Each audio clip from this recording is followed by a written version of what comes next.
فضيلة الدكتور الأستاذ الدكتور محمد المصطفى عبد المقصود أستاذ الدعوة المتفرق بجامعة الأزهر، فبأدب شيخنا الشيخ وكيل الوزارة أن قال لي أن أبدأ بأستاذنا، فليتفضل مشكورا. الميكروفون هو يا مولانا. طيب هو قدام حضرتك ثابت. اتفضل. طيب اتفضل. طيب اتفضل. ماشي يا سيدي. السلام عليكم ورحمة الله وبركاته. بسم الله الرحمن الرحيم.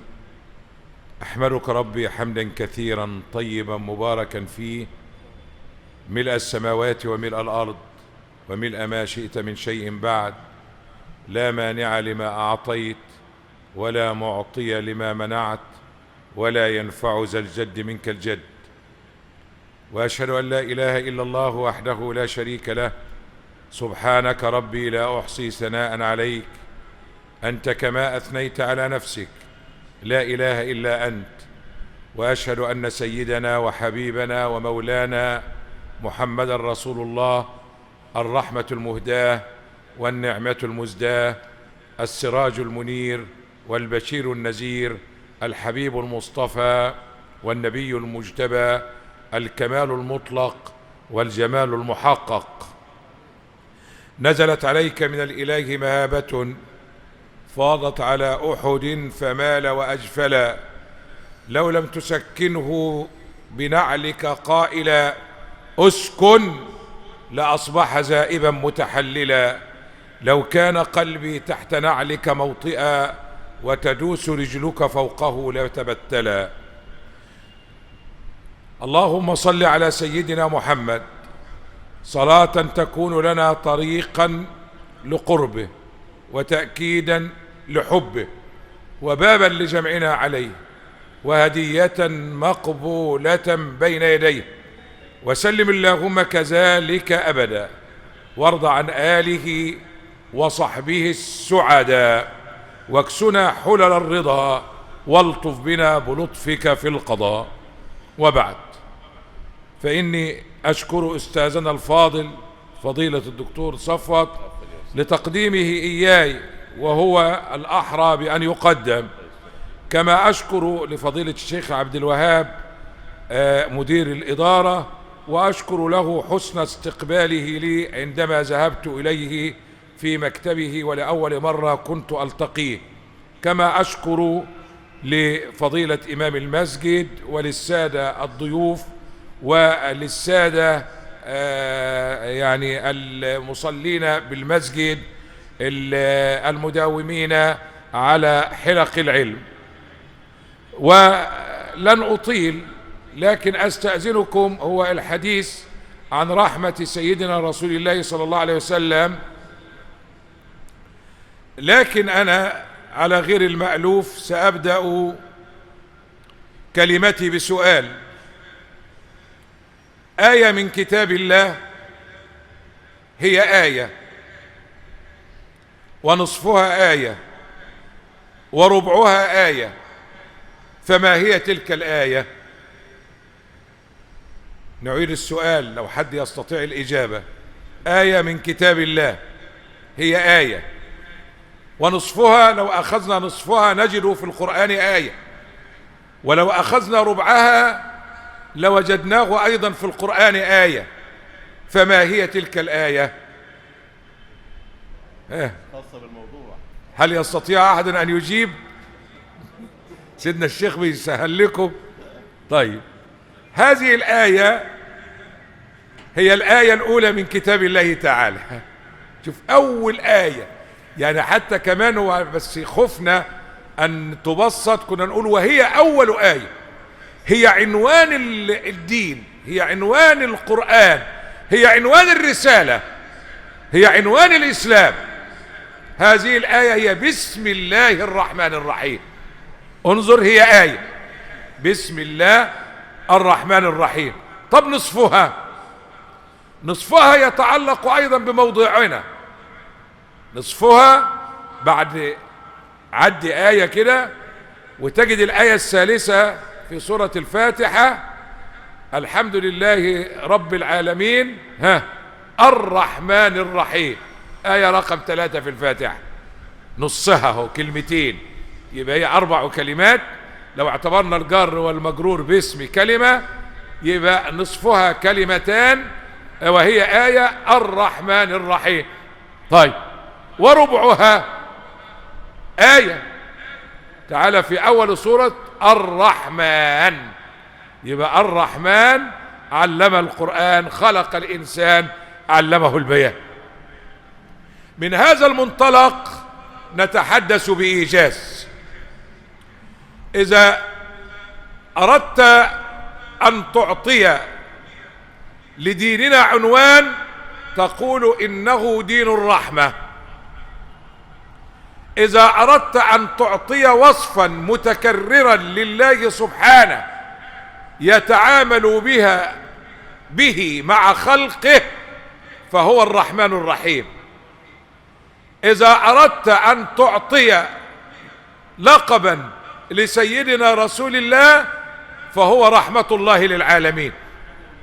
شوف، وما أرسلناك إلا رحمة للعالمين. طيب، إذا أردت أن تعطي عنوانا للقرآن فهو كتاب الرحمة.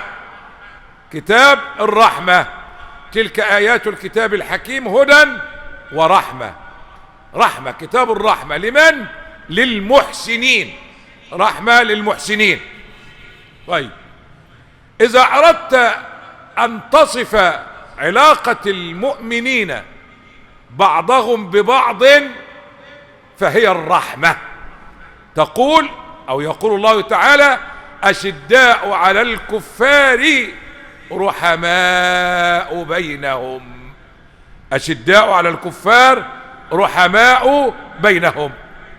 يبقى الإسلام دين الرحمة، والقرآن كتاب الرحمة، وننزله من القرآن ما هو شفاء ورحمة للمؤمنين ولا يزيد الظالمين إلا خسارة. والمسلمون متراحمون. طيب، سيدنا رسول الله والرسول رحمة الله للعالمين. سيدنا الحبيب عليه الصلاة والسلام بالنسبة لكون الإسلام دين الرحمة، ماذا يمثل سيدنا رسول الله بالنسبة للإسلام؟ هو ماذا بالنسبة للإسلام؟ نحن مسلمون، وهو صلى الله تعالى عليه وآله وصحبه وسلم هو إيه بالنسبة للمسلمين؟ هو صلى الله عليه وسلم أول المسلمين. وأمرت لأن أكون أول المسلمين وبذلك أمرت وأنا أول المسلمين. وفي آخر سورة الأنعام: وأنا أول المسلمين. يبقى سيدنا رسول الله أول المسلمين. إذا كان المسلمون رحماء وهو أول المسلمين فهو أول الرحماء صلى الله عليه وسلم. إذا رحمت فأنت أم أو أبو، هذان في الدنيا هم الرحماء صلى الله تعالى عليه وآله وصحبه وسلم. هذا بالنسبة للإسلام. وماذا يمثل سيدنا رسول الله بالنسبة للإسلام؟ هو صاحب طبعا رسالة الإسلام، لكن أنا أريد أن أتكلم عن أنه بالنسبة للمسلمين هو أولهم على الإطلاق، أول المسلمين على الإطلاق. لم يساويه في هذا ملك مقرب ولا نبي مرسل، بل هو أول المسلمين، وهو الذي تمت به الغاية من الوجود البشري كله بوجود أول المسلمين سيدنا محمد صلى الله عليه وآله وصحبه وسلم. طيب، القرآن كتاب الرحمة. ماذا يمثل القرآن بالنسبة لسيدنا رسول الله صلى الله تعالى عليه وآله وصحبه وسلم؟ لنرى الرحمة الحقيقية في سيدنا رسول الله. ماذا يمثل القرآن بالنسبة لسيدنا رسول الله؟ هو كتابه المقروء، هو معجزته النظرية فقط. المعجزة النظرية المقروءة المتحدى بها لا، نحن نتكلم الآن عن الرحمة وتطبيق خلق الرحمة بالنسبة لأن القرآن رحمة ودعا إلى الرحمة. لا، سيدنا رسول الله صلى الله عليه وسلم بالنسبة للقرآن له معجزتان. القرآن يمثل معجزتين لسيدنا رسول الله صلى الله عليه وآله وصحبه وسلم. المعجزة الأولى كونه معجزة نظرية تحدى بها الإنس والجن فلم يستطيعوا أن يأتوا بمثله أو بمثل 10 آيات أو بمثل آية منه. طب المعجزة الثانية أن القرآن الكريم خلق سيدنا رسول الله صلى الله عليه وآله وصحبه وسلم، وهذه معجزة أخلاقية تسمى المعجزة الأخلاقية لسيدنا رسول الله صلى الله تعالى عليه وآله وصحبه وسلم. فالقرآن معجزة نظرية، وهذا يسمى مقام الاصطفاء. خد بالك، مقام الاصطفاء يعني ايه؟ الله سبحانه وتعالى اصطفى نبيه واصطفى له القرآن، يبقى مصطفى لمصطفى. القرآن مصطفى من الكتب لمصطفى من الأنبياء. صلوا على المصطفى صلى الله تعالى عليه وآله وصحبه وسلم. خلاص؟ طيب، ولذا السيدة عائشة عندما سألها سيدنا قتادة أنبئيني عن خلق نبي الله، قالت له ألست تقرأ القرآن؟ فإن خلق نبي الله القرآن. الإمام ابن كثير يقول وكأن امتثال القرآن أمرا ونهيا أصبح سجية له صلى الله عليه وسلم، وطبعا تطبعه وترك طبعه، فمهما أمره القرآن فعل ومهما نهاه عنه ترك، مع ما جبله الله عليه من الخلق العظيم. اوعى تقول ان القرآن اللي جعل خلقه عظيما، لا، كان خلقه عظيما فزاد عظمة بالقرآن صلى الله تعالى عليه وآله وصحبه وسلم. قلنا ماذا يمثل الرسول بالنسبة للإسلام، وقلنا ماذا يمثل بالنسبة للقرآن، توظيفا لموضوعنا رحمة الرسول صلى الله تعالى عليه وآله وصحبه وسلم. وتعجلنا فقلنا ماذا يمثل بالنسبة للمسلمين، فقلنا هو أول المسلمين، ومعنى ذلك أن يكون القدوة، أن يكون صلى الله عليه وسلم القدوة للمؤمنين في الرحمة، أن يكون عليه الصلاة والسلام القدوة للمؤمنين في الرحمة. أعلى قمة في الرحمة تجدها ممثلة متجسدة في سيدنا رسول الله صلى الله عليه وآله وصحبه وسلم. أعلى أعلى أعلى أعلى, أعلى. لا تتصور رحمة سيدنا رسول الله صلى الله تعالى عليه وآله وصحبه وسلم من الناحية العامة والناحية الخاصة. النبي أولى بالمؤمنين من أنفسهم صلى الله تعالى عليه وآله. شوف، انظر إلى هذه الرحمة، النبي أولى بالمؤمنين من أنفسهم. يبقى هو الذي تستقى منه الرحمة. فبما رحمة من الله لنت لهم ولو كنت فظا غليظ القلب لانفضوا من حولك فاعف عنهم واستغفر لهم وشاورهم في الأمر فإذا عزمت فتوكل على الله إن الله يحب المتوكلين. الرحمة هنا بالنسبة لكونه صلى الله تعالى عليه وآله وصحبه وسلم المؤمنين رحماء، فهو أرحم الرحماء عليه الصلاة والسلام. وما أرسلناك إلا رحمة للعالمين. سيدنا جبريل ومع سيدنا رسول الله صلى الله عليه وسلم يقول له الرسول عليه الصلاة والسلام يا أخي يا جبريل هل نالتك من رحمتي شيء؟ قال نعم يا حبيبي يا محمد، بها أمنت العاقبة، أنا أمنت العاقبة ببعثتك يا رسول الله. هذه الرحمة الإلهية بشمولها وكمالها تجسدت في سيدنا رسول الله صلى الله عليه وسلم. وما أرسلناك إلا رحمة للعالمين بالعموم، ثم كانت خاصة بالمؤمنين رؤوف رحيم.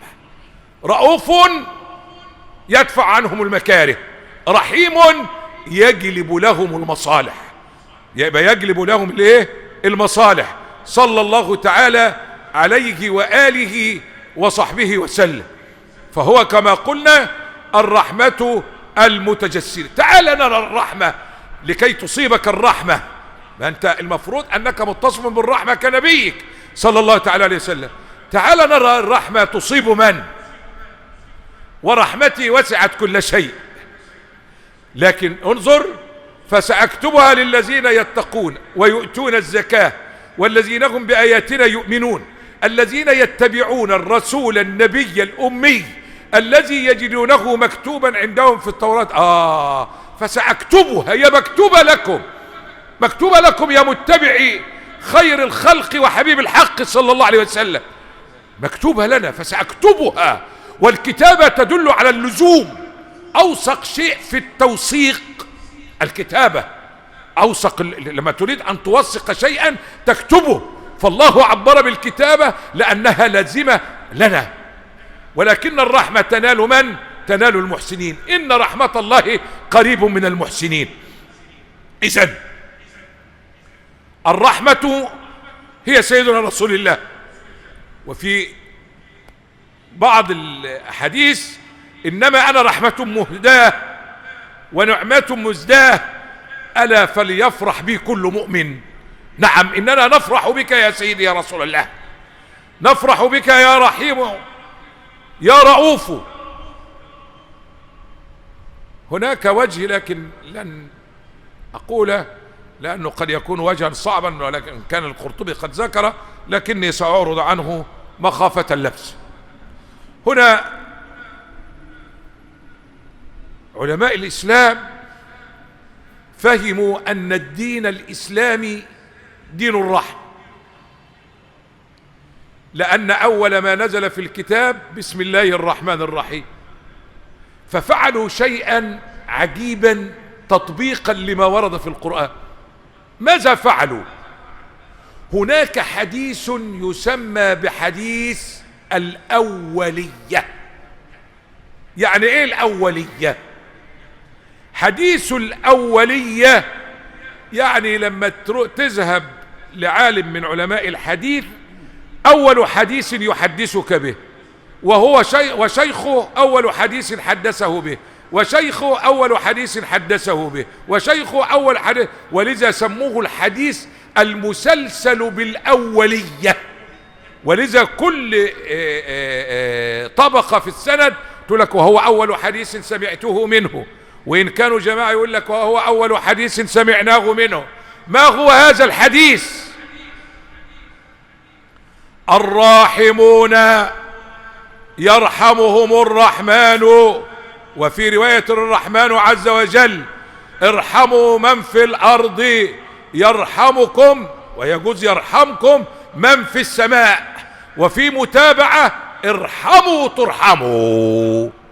يبقى علماء الإسلام فهموا أن الدين دين الرحمة، وأن الرسول رسول الرحمة، وأن القرآن كتاب الرحمة، وأن المؤمنين هم الرحماء، فتعمدوا أن يكون أول حديث يحدثون به الناس هو حديث تلك الرحمة، ارحموا ترحموا. وسيدنا رسول الله قال من لا يرحم لا يرحم. وسيدنا رسول الله كان رحمة للبشر، كان رحمة للجن، كان رحمة للعالمين، كما قال القرآن الكريم لأن الله رب العالمين أبى إلا أن يكون رسوله رحمة للعالمين. الله رب العالمين أبى إلا أن يكون رسوله رحمة للعالمين، رحمة للحيوانات، رحمة لكل شيء، رحمة في الدنيا، رحمة في الآخرة، صلى الله تعالى عليه وآله وصحبه وسلم. وأترك المجال لشيخي وأستاذي فضيلة الشيخ صفوت ليكمل ذلك، وما أنا إلا مقدمة طليعة بين يديه، وهو الجيش إن شاء الله، فليتفضل مشكورا. ونسأل الله أن يجعلنا من الرحماء، وأن يرحمنا وأن يرحمنا بنبينا، وأن يرحمنا بكتابنا القرآن، وأن يجعلنا رحمة للعالمين على قدم النبي صلى الله تعالى عليه وآله وصحبه وسلم. وأختم بكلمة أشد أمتي رحمة لأمتي أبو بكر، اللهم اجعلنا كذلك. والسلام عليكم ورحمة الله وبركاته.